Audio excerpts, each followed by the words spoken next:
Janasena Telugu Desam party రెండు కూడా ఒకే అభిప్రాయంతో రాష్ట్రంలో ఈ 5 సంవత్సరాల మధ్య జరుగుతున్న విధ్వంసాన్ని ఎదుర్కోవటానికి, ఆ విధ్వంసం నుంచి ఈ రాష్ట్రాన్ని కాపాడటానికి ఒకే మాట మీద నారా చంద్రబాబు నాయుడు గారు, పవన్ కళ్యాణ్ గారు కలిసి ముందుకు వెళ్తా ఉన్నారు.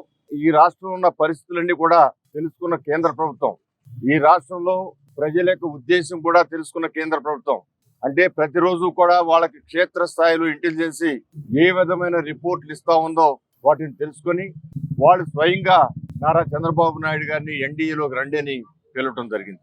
అంటే ఈ రాష్ట్రంలో క్షేత్రస్థాయిలో అంటే ప్రతి ఒక్కళ్ళు కూడా జగన్మోహన్ రెడ్డి గారి యొక్క పరిపాలనని వ్యతిరేకించడమే కాకుండా గతంలో ఎప్పుడూ లేని విధంగా 5 సంవత్సరాల్లో 8 సార్లు కరెంటు బిల్లులు పెంచడం, 4 సార్లు ఆర్టీసీ ఛార్జీలు పెంచడం, నిత్యావసర వస్తువుల ధరలైతే రూపాయికి 100 రూపాయలు ఉన్న వస్తువు 300, 400 అయిపోవటం.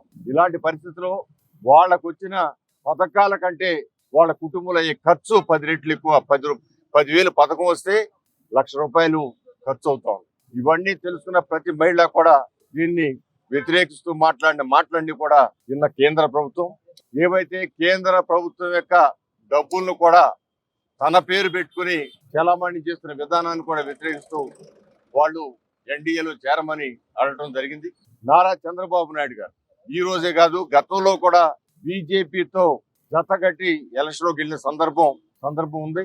ఆ సందర్భంలో ఈ రాష్ట్రంలో ఎక్కడైనా ఏ ఇబ్బంది వచ్చినా కూడా అది ఎన్డీఏ పార్టీలో ఉన్నా ఆ పార్టీ నాయకత్వాన్ని కూడా ప్రశ్నించే శక్తి ఒక చంద్రబాబు గారికి మాత్రమే ఉంది, పవన్ కళ్యాణ్ గారికి మాత్రమే ఉందని నేను తెలియజేస్తాను. ఎందుకంటే గత 5 సంవత్సరాల నుంచి జగన్మోహన్ రెడ్డి గారు నాకు ఎంపీలు ఇస్తే ప్రత్యేక హోదా కేంద్ర ప్రభుత్వం యొక్క తలలు వంచి తెస్తానని చెప్పిన వ్యక్తి ఈయన తల వంచడమే కానీ ఈ రోజున ప్రత్యేక హోదా గురించి అడగలేదు. అంతేకాదు కేంద్ర ప్రభుత్వంలో అనేక ప్రజా వ్యతిరేక విధానాలు ఉన్నా ఏ ఒక్క రోజున ప్రశ్నించలేదు. ముస్లిం సంబంధించిన బిల్లులు పెట్టినప్పుడు కూడా అక్కడున్న ఎన్డీఏ ప్రభుత్వానికి అనుకూలంగానే ఓటేశారు తప్ప ఈయన ఎదురు తిరగలేదు.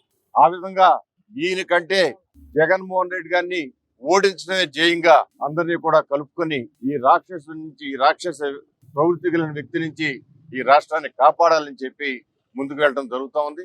ఏదేమైనా కూడా రానున్న కాలం రేపు అది ఏప్రిల్లో జరుగుతాయా, మేలో జరుగుతాయా, ఎప్పుడు జరిగినా రిజల్ట్స్ వచ్చేది మాత్రం ఒకటే.